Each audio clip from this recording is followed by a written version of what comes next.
Show don't tell. Kill your darlings. Avoid adverbs, I guess, is another popular piece of writing advice. Look, you've heard these things before, but you know what? I gotta come out and say it. I gotta come clean. I think I'm coming around to the idea that there's no such thing as writing advice. Look, this may be detrimental to my whole career, but I've been thinking about this lately and I think I'm onto something. I'll tell you more right after this.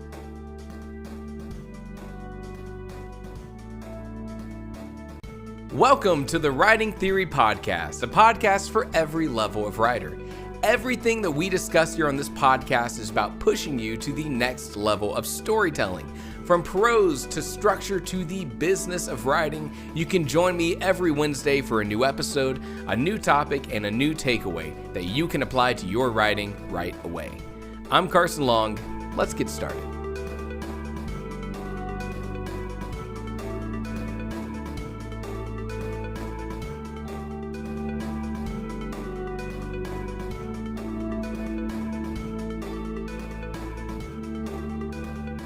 All right, what am I on about? This whole idea that there's no such thing as writing advice. Well, first, disclaimer, I'm coming at you off the cuff here. I don't have some big outline that I'm following. So if you notice any differences between this podcast and other ones, just chalk it up to my wandering brain. All right, let's get back to the good stuff. Okay.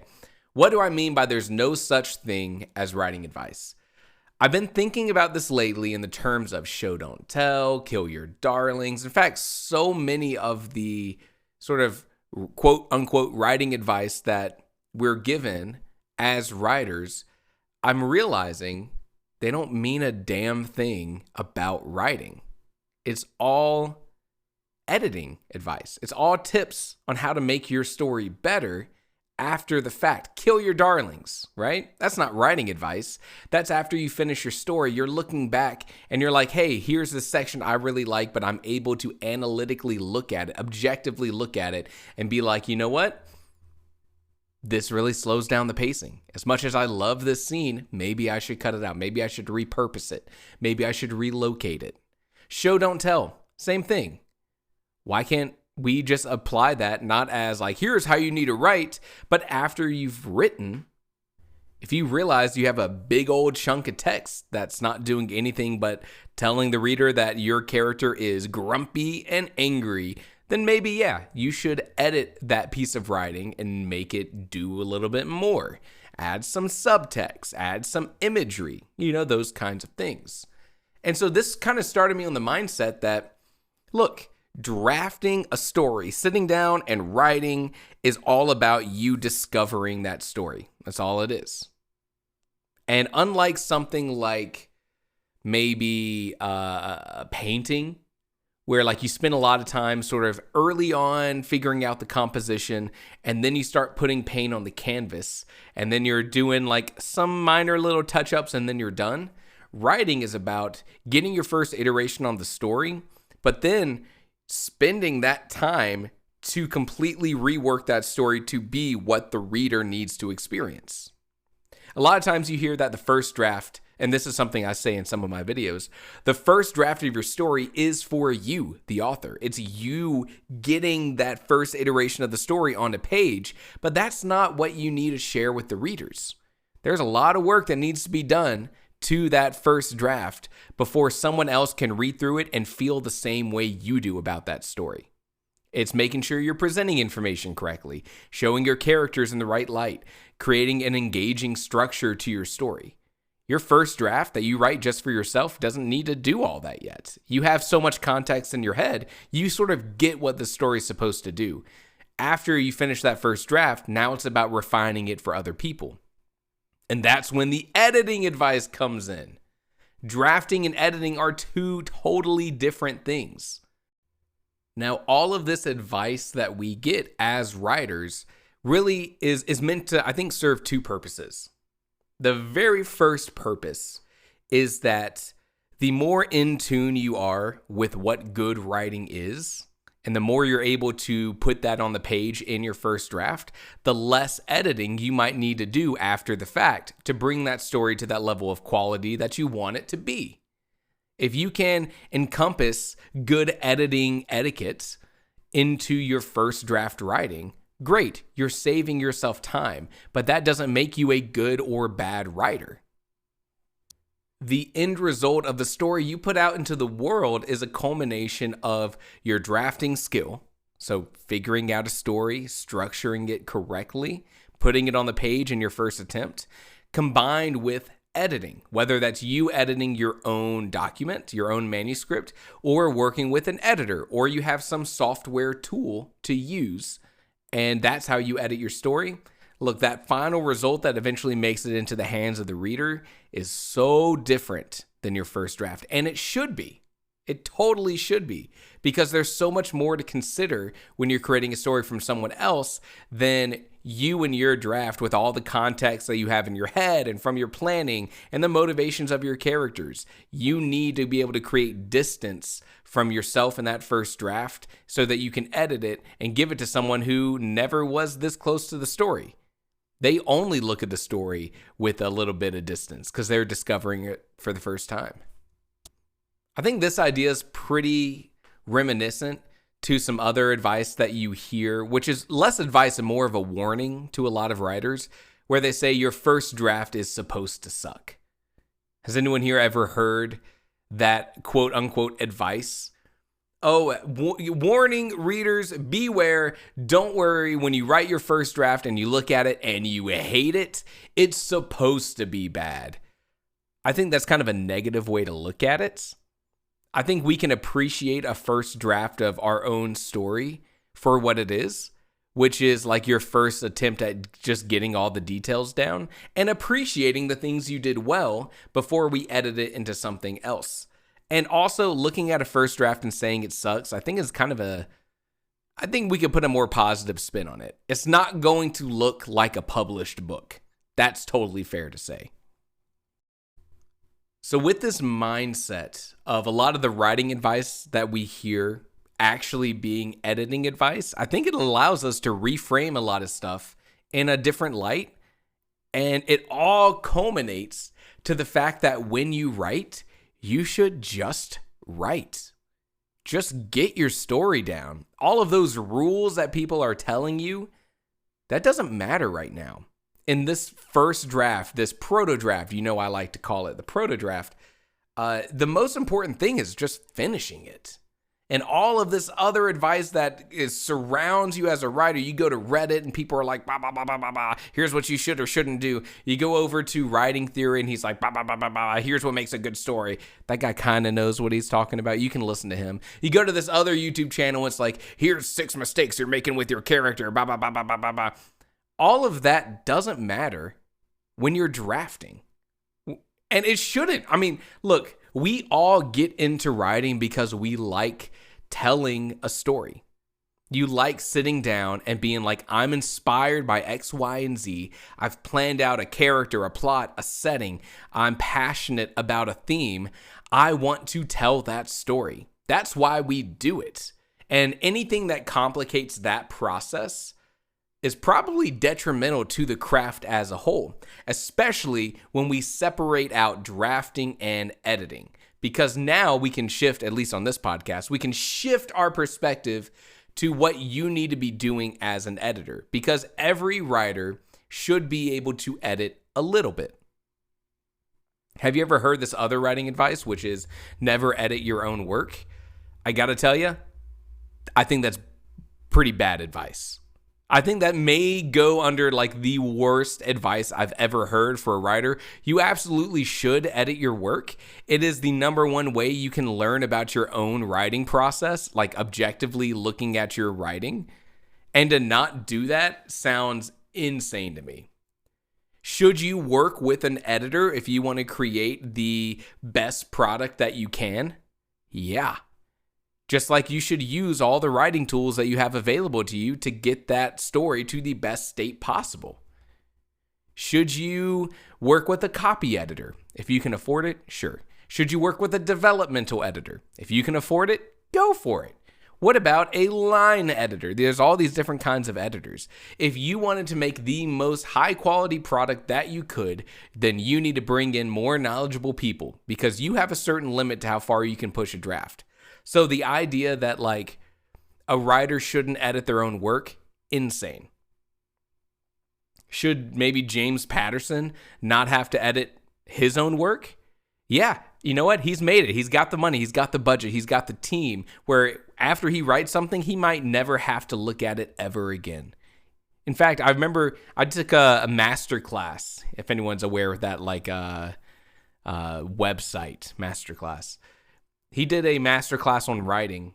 And one of the only takeaways I got from his class was the fact that, first off, he lives on like this paradise island on like this big lake or ocean. I can't even remember. Basically in a mansion. And he writes his stories out longhand. So he just has like a notebook. Well, probably more like a notepad. And he just writes in longhand the story. I got to tell you, I think this may be career suicide.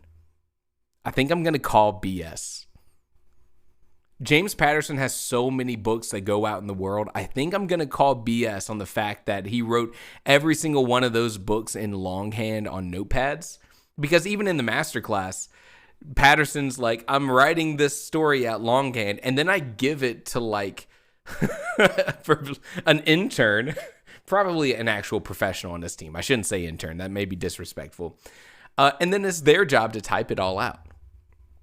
And then, you know what? I bet that story goes over to an editor who's been working with James Patterson for years, who knows exactly how the story needs to be put together with the base components that Patterson had, and they edit it and they ship it out.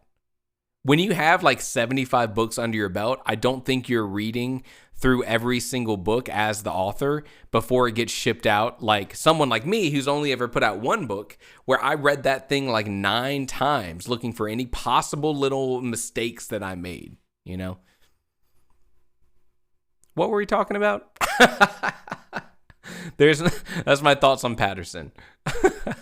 All right, let's go back to editing advice. All right, so should you edit your own work? Yeah, that should be like, you should spend at least a third of your time as a writer, I think, in editing mode, where you've drafted your story, you finish that manuscript, that first draft, you take a little break. Stephen King says take 2 weeks away from it, and then you come back and you read it with fresh eyes. And you're like, okay, what did I do right? What did I do good? What did I do poorly? And you mark it up, and then you start refining it for that new audience. You should be editing your work. If you can afford it after you've done that, try to get some beta readers, because you can only take your editing so far. Beta readers will give you new insight. You can edit based on that feedback, and then you can start working with an editor. And an editor will be like, been in the industry for 20 years, and here's what I've seen work for other books, and here's what we're going to try to do with your book. And they're going to give you notes, and you're going to go make your changes. And then after that, after everyone's touched it and given some feedback on how to make your story as good as possible, if you can afford all this, if you're lucky enough, fortunate enough, and have enough financial money, I'm just saying money. After all that, then you're going to work with a line editor who's going to look for any last remaining little stylistic choices that need to be made. There's a whole journey that can happen after that, but you should edit your own work. And while you're editing, this is where you should start listening to this advice that you've heard all around the writing landscape. Show, don't tell, which in some cases, in a lot of cases, it's totally okay to tell. I'm sure I've done a video on that at some point in the past. But looking at your writing objectively, saying, am I presenting this information correctly? Is there a better way I could phrase this, or a better way I could present this information on the page? Kill your darlings. A great thing to honestly keep in mind when you're reading your story back that first time, to say, is this scene worth having in the book? Does it carry enough weight?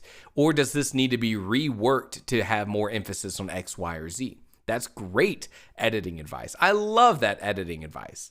Not necessarily good writing advice, but great editing advice. Then you have all of the advice related to prose. You should or should not begin a sentence with the word but.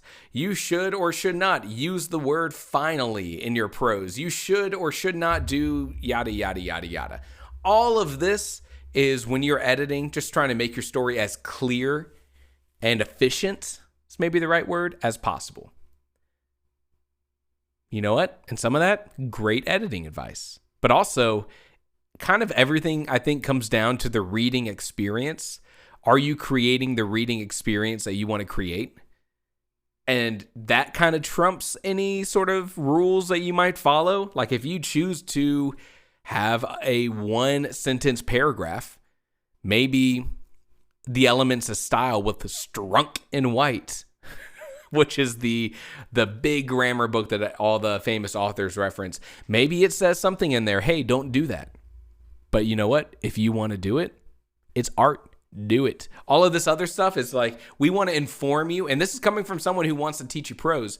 We want to inform you about what the rules are so you can choose whether or not to follow them or just disregard them. You could probably chalk up a lot of editing advice to something like write tight prose, write good prose, write clear prose.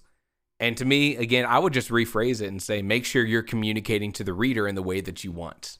And the right way, and how you define the right way based on the genre that you're writing for and the reader you're trying to attract may be different than what Strunk and White say. I don't mean to keep picking on Elements of Style. I just don't think it's like that great, at least compared to what I've heard so many other like famous writers like Stephen King say, like the only grammar book you ever need is the Elements of Style. I don't think that's true. I think there's probably an easy way to summarize this whole thing, right?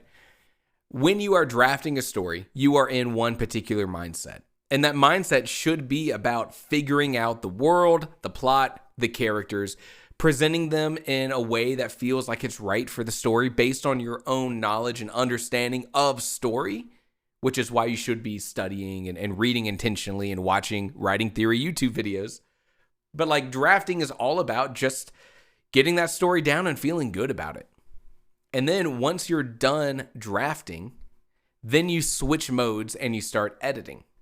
And then that's when you look at your story more objectively. You kind of switch mindsets. You're looking at the shape of your story. You're looking at the bones of your story. And then you're looking at all the individual words.